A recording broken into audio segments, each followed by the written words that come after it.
Alors, maintenant, on va demander au professeur Koudal, qui est médecin à Nancy, de venir nous exposer.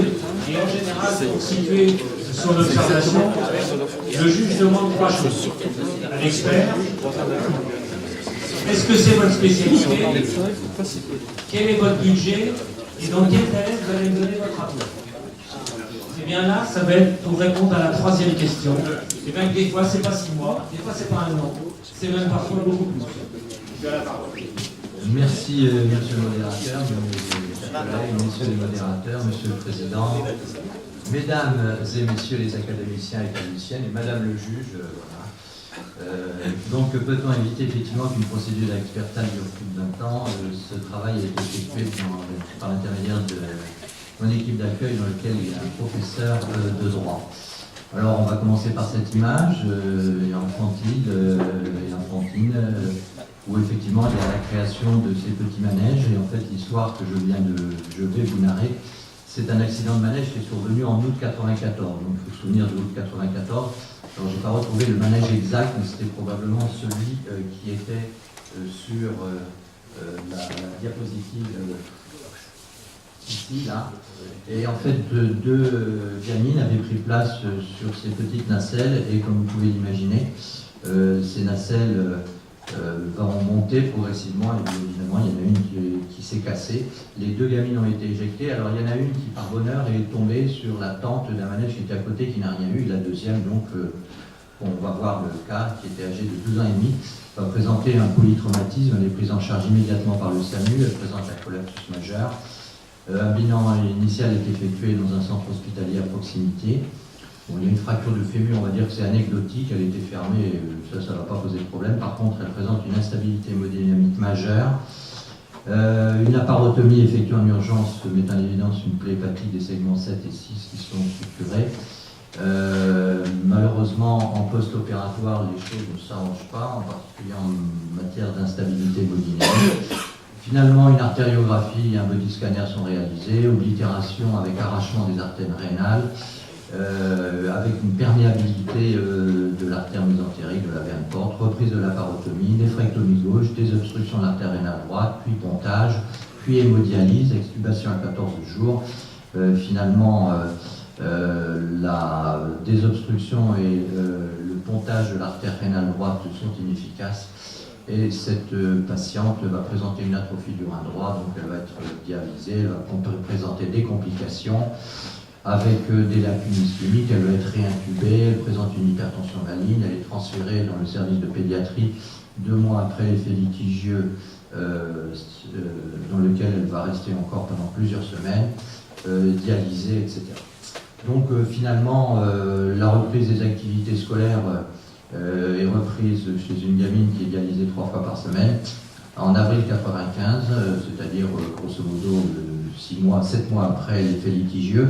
Elle est inscrite sur la liste des greffes. En 96, on lui refait une fistule artério-veineuse, on constate une hypertension artérielle. En 97, elle bénéficie d'une greffe rénale et elle va présenter des premiers troubles psychiatriques.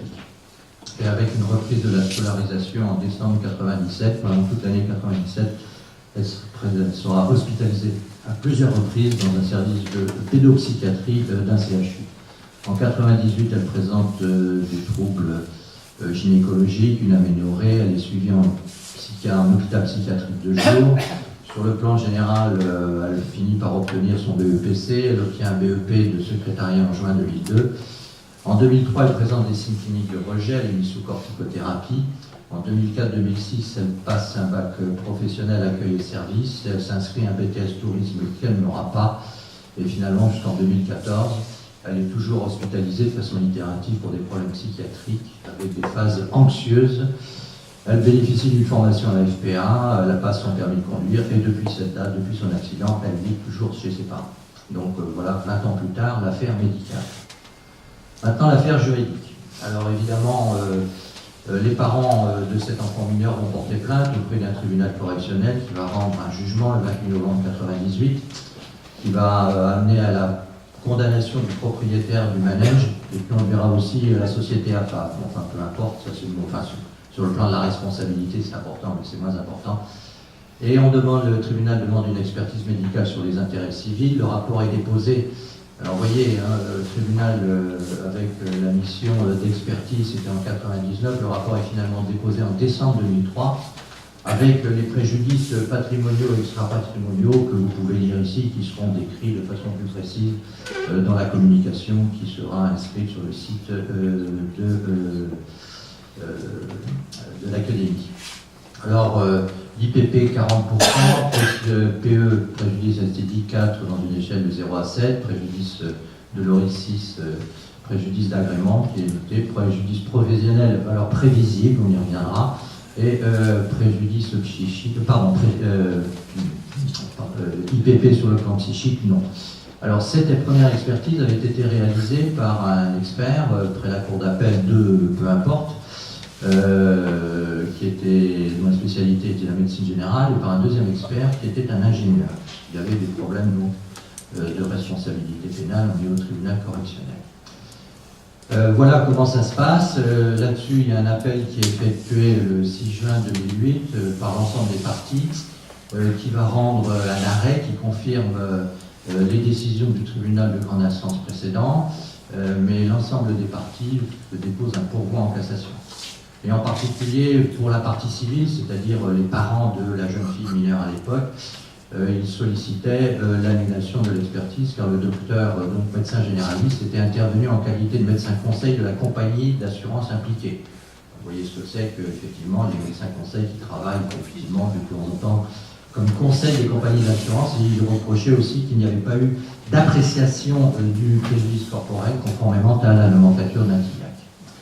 Alors, que va dire la Cour de cassation? Alors, je vous ai mis ici, donc elle va finalement casser l'arrêt de la Cour d'appel précédente.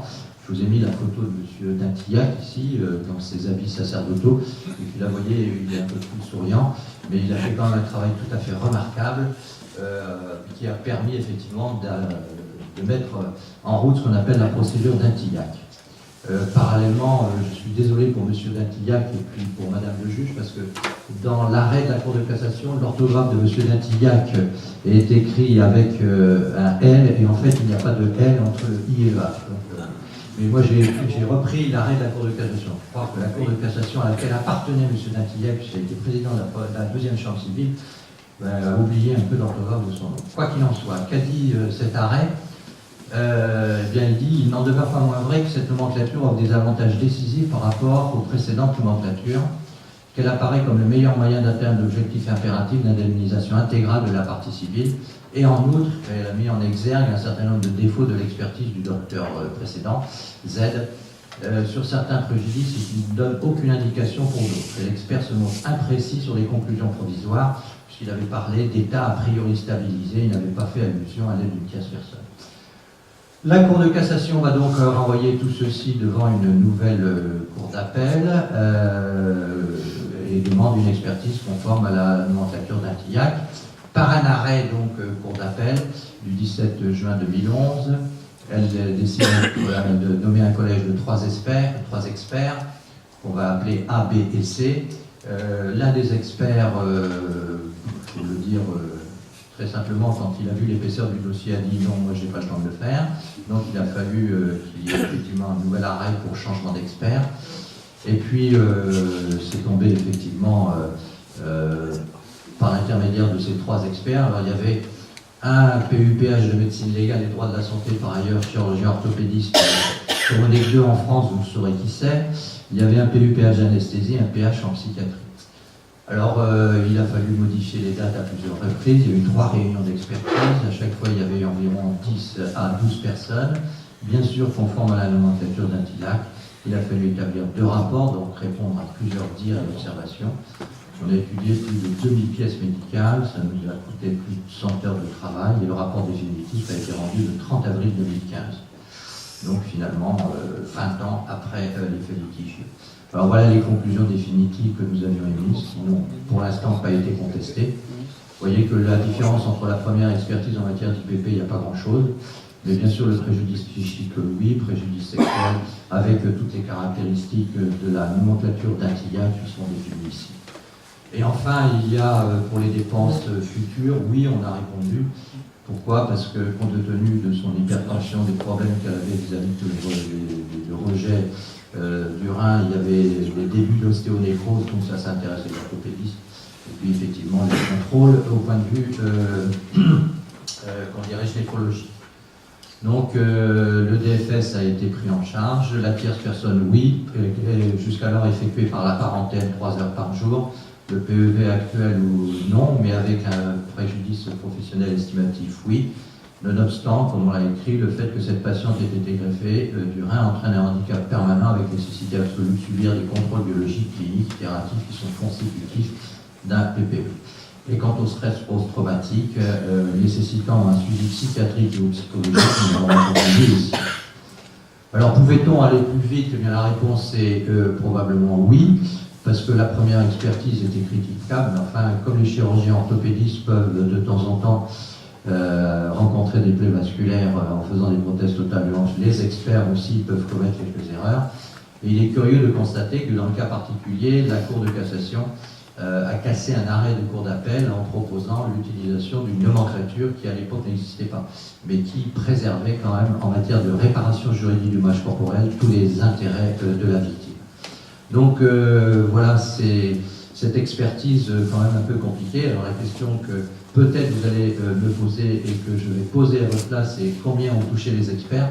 Eh bien, chacun des experts, malgré ce gros travail, donc nous étions 3, on a touché 2000 € chacun. Donc ça faisait un peu moins du SMIC horaire, enfin c'était comme ça. Voilà donc cette expertise un petit peu complexe qui pose le problème. Il faut que tous les experts le savent bien, mes chers collègues, qu'en matière de réparation du dommage corporel dans des accidents graves, surtout chez les jeunes comme ça, l'expertise, c'est finalement en quelque sorte le paradigme. Une fois que tout s'est bien terminé, tout s'est bien passé, toutes les affaires sont réglées pour la victime. C'est un peu, comme le disait le poète, pour la victime, un pèlerinage où tout le monde se mérite peu à peu dans la méditation du chemin, et quand tout est bien fait et que tout est réglé, la victime peut faire le deuil de son affaire, en dehors de tout, effectivement, le problème de réparation, on va dire, financière, à proprement parler. Merci de votre attention. Bonne année à tous.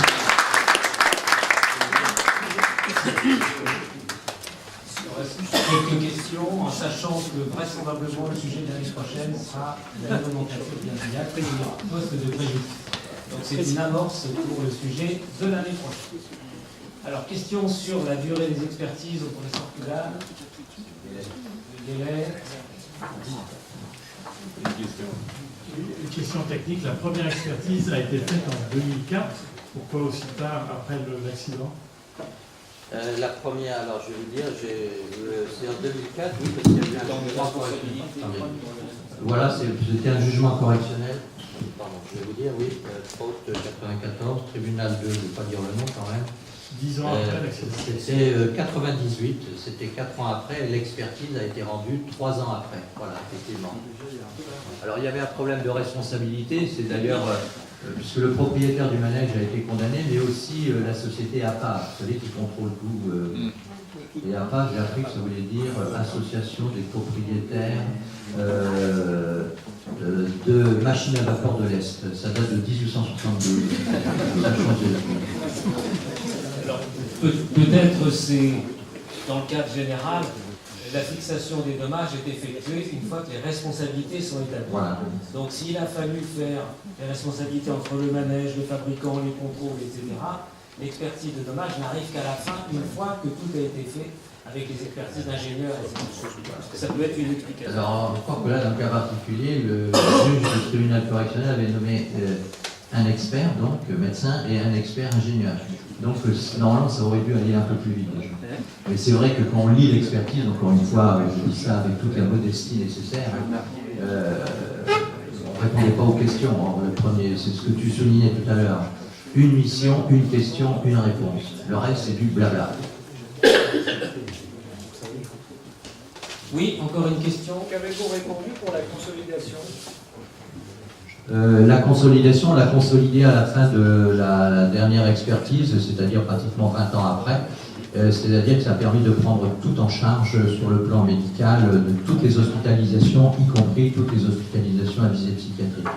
et le risque de rejet ultérieur de la Alors, nous avons fait dans un chapitre particulier ce qu'on appelle effectivement, mais je me souffle de les réserves, toute une liste de réserves, c'est-à-dire vis-à-vis d'un rejet de greffe, d'une ostéonécrose, on en a probablement oublié aussi, mais tout ça, ça a été parfaitement impacté. Ce qui est curieux, c'est que le préjudice, entre guillemets, dit juvénile ou dit professionnel, n'ait pas été noté lors de la première expertise. Vous pensez bien que... Très bien.